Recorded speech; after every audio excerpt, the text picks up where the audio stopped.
बिस्मिल्लाहिर्रहमानिर्रहीम। अस्सलामु अलैकुम वरहमतुल्लाहि वबरकातुहू।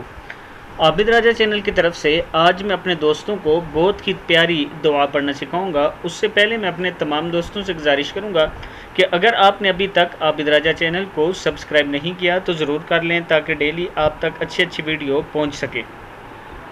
तो स्टार्ट करते हैं आज का लेसन। बिस्मिल्लाहिर्रहमानिर्रहीम।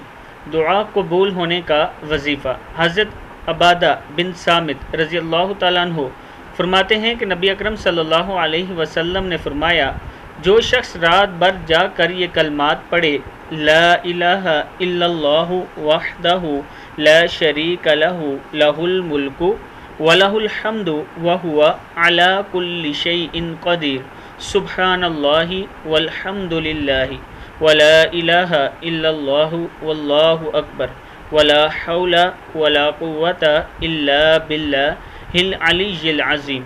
फिर अल्लाहुम्मा अग़फ़िरली, या अल्लाह मुझे बख्श दे कहे तो इसे बख्श दिया जाता है। ये दुआ मांगे तो कबूल की जाती है। फिर अगर वज़ू करके नमाज़ पढ़े तो इसकी नमाज़ कबूल होती है। किताब का हवाला ये आगे मौजूद है। मैं अपने दोस्तों से गुजारिश करूँगा कि ये दुआ याद कर लें और रात को ज़रूर इसको पढ़ा करें। अस्सलामु अलैकुम वरहमतुल्लाहि वबरकातुहू।